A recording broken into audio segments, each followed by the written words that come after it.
Hey guys, in this tutorial, I'm going to show you how to create components in React. Now, there are two different ways of doing that. You can create a functional component or a class-based component, and we're going to take a look at both of them in this tutorial.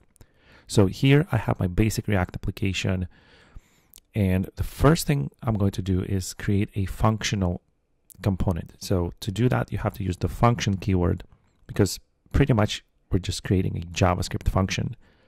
So I named my component welcome, and make sure to use an uppercase letter. Your functional component must return some kind of HTML.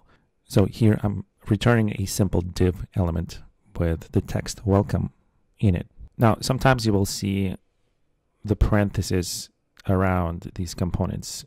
They're optional and it's still going to work without them. Now, again, make sure that your functional component starts with an uppercase letter. That's important.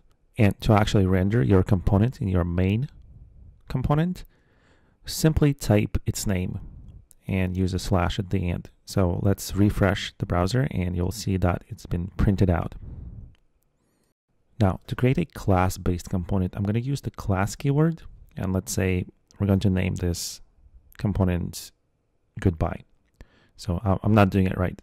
It actually doesn't have any parentheses. So we need to extend react.component, and inside the brackets here we have a render method. So it's the same as returning it from our functional component, except it's an extra method that we have here.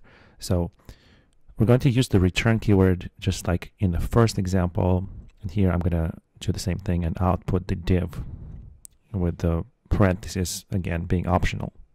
And so exactly in the same way, to render this component, we're going to go here and type it below here by name. We don't need the second bracket, just end it right there with a slash. And as you can see, it's being rendered in our application. Now, to pass props to components, for functional components, you just use the props argument, and inside the body here, you can use those props. In the same way, in the class-based components, you can use props in a slightly different way. So you don't have to pass anything, they already exist. So you would use the brackets, type the this keyword, dot props, dot name of the prop. So in class-based components, the this keyword refers to the instance of the class. And so to actually pass the props to these components, I'm going to go down here in my app to the goodbye component.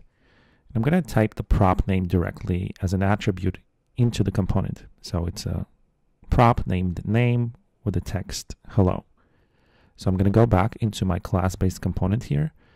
And as you can see, it's being displayed because it's being passed into that prop. Now, in a similar way, we can pass props to our functional component. So here we have the props argument. And it works exactly the same with functional components. You just type the name of your prop and create a value. So I'm going to go back to my functional welcome component. And here, what you want to do is you can use the destructure statement. So we're going to destructure that text attribute with the brackets equals props. So when you do this, it's called destructuring props.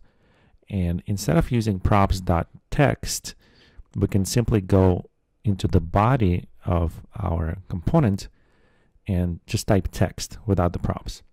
So guys, if you're learning React for the first time, this might not make a lot of sense at first, but creating components and passing props is like the first thing you need to learn about React.